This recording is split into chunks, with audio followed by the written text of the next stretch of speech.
আপনি তো ভাষা সৈনিক আব্দুল সালামের ছোট ভাই। কত নাম্বার? আপনারা কয় ভাই ছিলেন? 4 ভাই 2 বোন ছিলেন। 4 ভাই 2 বোন ছিলেন না? তো 4 ভাই 2 বোনের ভিতরে এখন কজন আছেন আপনার জীবিত? এখন আমি জীবিত আছি, আর ভাই বোন আত্মীয় স্বজন এদেরকে ওই আছে। আচ্ছা আচ্ছা, আত্মীয়গুলো আছে আর কি। তো আপনি আপনার জীবদ্দশায় কি আপনার ভাই আব্দুল সালামকে আপনি দেখেছেন না? আপনি দেখেছেন? আমার ভাই আব্দুল মামা, বুঝলাম তো, আমার সালাম বড় মামা 1952 তে মারা গেছে উনি। হ্যাঁ, আপনার বড় ভাই না? আমার জন্ম, আমি তো বিশেষ কিছু না না, ওইটাই বলতে পারি, সেই জন্য বললাম যে আপনার বড় ভাই তো উনি। জি, এই যে ভাষা সৈনিক, উনি ভাষার জন্য যে প্রাণ দিয়েছেন এবং বাংলাদেশের এই ভাষাটিকে প্রতিষ্ঠিত করার জন্য এখন এই যে ভাষাটি সারা বিশ্বে এখন আন্তর্জাতিক ভাষা হিসাবে স্বীকৃতি পেয়েছে। ভাষা শহীদ সালাম হিসাবে ওনার যা কিছু করার বাংলাদেশ সরকার একটু ভুল করে নাই, সব কিছুই করছে ইনশাআল্লাহ। আমাদেরকে ভাষায় টাকা পর্যন্ত দিছে অনেক। তো এখনকার কথা আমি বলতে পারতেছি না, এখন আর মনেও নাই, অনেক কিছু ভুলে গেছি। তো এই আর কি, এখন তো আমরা টাকা পাই না রে। অসুবিধা নাই। আপনার নামটা কি জানো? আমার নাম আব্দুল করিম। আচ্ছা, আপনার কয় ভাই ছিলেন বললেন? কয় ভাই ছিলেন? 4 ভাই 2 বোন ছিলাম আমরা। আর আপনার ভাষা সৈনিক আব্দুল সালাম ছিল সবার বড়? সবার বড়। আর বাকি ভাইরা কে কি করতেন? বাকিরা মারা গেছে। কি করতেন? একটা কৃষকের কাজ করতো, একটা ডাকাতে চাকরি করতো, আর উনি সরকারি চাকরি করতো। অর্থাৎ আপনার ভাইদের ভিতরে আব্দুল সালাম উনি তো চাকরি করতেন। জি জি। ভাষা সৈনিক আব্দুল সালাম কোথায় চাকরি করতেন? Directorate of commerce and industries head office. Head অফিসে চাকরি করতেন। আর এরপরে যিনি মেজো, উনি কি করতেন? মেজো ভাই কি করতেন? মেজো ভাই চাকরি করতেন। তারপরে ছোট ভাই ছোট হতো সেজো ভাই কি করতেন? হ্যাঁ, সেজো ভাই কি করতেন? আপনারা 4 ভাই তো বললেন। কৃষক ছিল সেজো ভাই। 4 ভাই বললাম না? না, সেজো ভাই কি ছিল? উনি কৃষকের কাজ করতেন, বাড়িতে দেখাশোনা করতেন। আচ্ছা আচ্ছা, জি। আপনার সেজো ভাই তো কৃষক ছিলেন। হ্যাঁ হ্যাঁ, আমার সাংসারিকের কাজ। হ্যাঁ, ঠিক আছে। ওনার কি নাম ছিল? শাহাবুদ্দিন। আচ্ছা, আপনি একটু বলেন, যেহেতু ওনার এখন স্মৃতিতে অনেক কিছুই নেই, যেহেতু বয়স হয়েছে, স্মৃতিতে অনেক কিছুই নেই, আপনি একটু বলেন ভাগিনা হিসাবে আপনার মামাদের একটু নামটা বলেন এবং কে কি করতো সেটা একটু বলেন। আমার বড় মামা হলো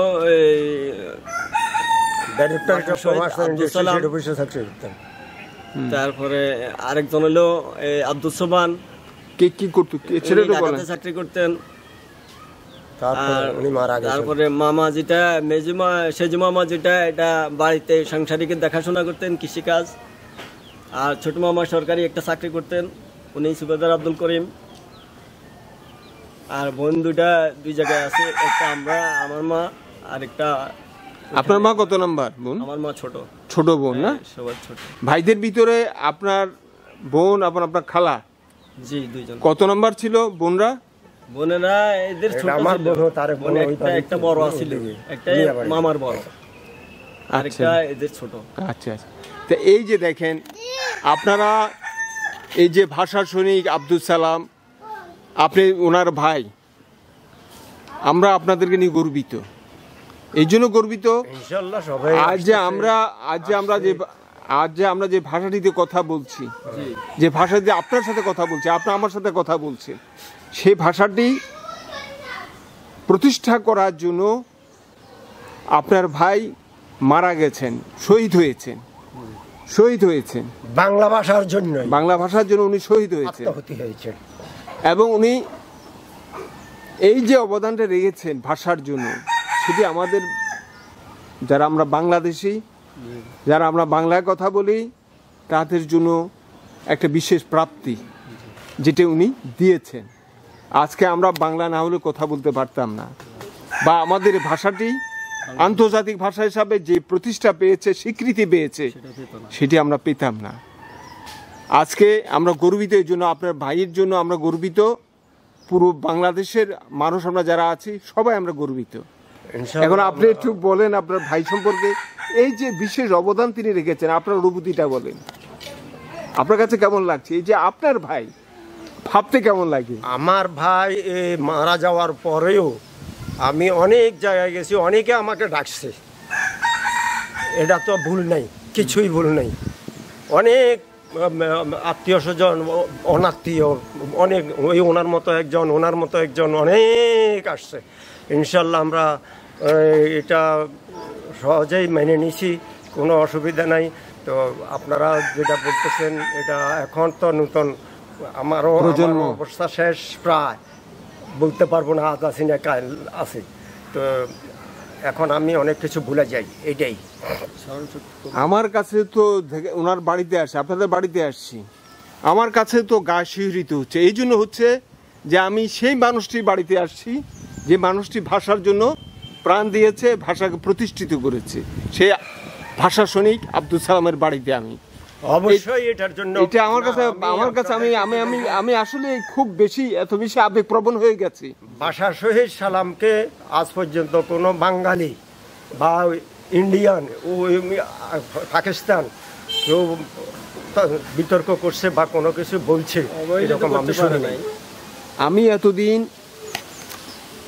শুনেছি, জেনেছি বৃহত্তর নোয়াখালী ফেনী জেলার ওনার বাড়ি, কিন্তু আসার সৌভাগ্যটি হয়নি। কিন্তু আজ আমি আসতে পেরেছি ভেবে নিজেকে খুব গর্বিত লাগছে এবং এত বেশি শিহরিত হচ্ছে, আমি এত বেশি আবেগপ্রবণ হয়ে উঠছি। এই সে আব্দুল সালামের বাড়িতে আমি দাঁড়িয়ে আছি, এই সে ভাষা সৈনিক আব্দুল সালামের বাড়িতে আমি দাঁড়িয়ে আছি, যিনি এই ভাষার জন্য প্রাণ দিয়েছিলেন, এই ভাষাকে প্রতিষ্ঠিত করার জন্য যিনি তার জীবনকে উৎসর্গ করেছিলেন। এবং এই ভাষাটি আজকে আন্তর্জাতিক ভাষা হিসাবে স্বীকৃতি পেয়েছে। আজ আমরা বাঙালি হিসাবে গর্ববোধ করছি, ভাষার জন্য অহংকার করছি। সেই আব্দুল সালাম যিনি প্রাণ দিয়েছিলেন, সে আব্দুল সালামের বাড়িতে সে আব্দুল সালামের বাড়িতে আমি। আপনাদেরকে ধন্যবাদ। এখন আমার কাছে তো আসলে এই যে ওনার বাড়িটা দেখে, আমার কাছে ওনার বাড়িতে এসে আসলে আমি নিজেকে খুব তৃপ্ত মনে করছি, খুব গর্বিত মনে করছি যে আমি এই বাড়িতে আসতে পেরেছি, এই বাড়িতে আমি আসতে পেরেছি। তা আপনি একটু দু একটা কথা বলেন সকলের উদ্দেশ্যে। না, আমি আর কি বলবো, ভাষা শহীদ সালাম হিসাবে যা ভাই হিসাবে বা যা আমি এক সেকেন্ড, আপনি ভাষা শহীদ আব্দুল সালামের ছোট ভাই হিসাবে আপনি একটু বলেন সকলের উদ্দেশ্যে, কিছু বলেন। আমি ভাষা শহীদ সালামের ভাই, এটা সত্য, কোনো মিথ্যা নাই। তারপরে উনি আমার ভাগিনা, তারপরে আরও আছে ভাই বোন যারা আছে, ইনশাল্লাহ এখনও জীবিত আছে কয়েকজন। তো আমি মনে করি যে ভাষা শহীদ সালাম যে গর্ববোধ হয়েছে এই জন্য, গর্বিত হয়েছে এই জন্য যে উনি হঠাৎ করে ভাষা আন্দোলনে মারা যায়। ভাষা আন্দোলনে মারা না গেলেই বাংলাদেশের ভাষা আন্দোলনের জন্য, ভাষার জন্য, বাংলা ভাষার জন্য উনি মৃত্যুবরণ করেছেন।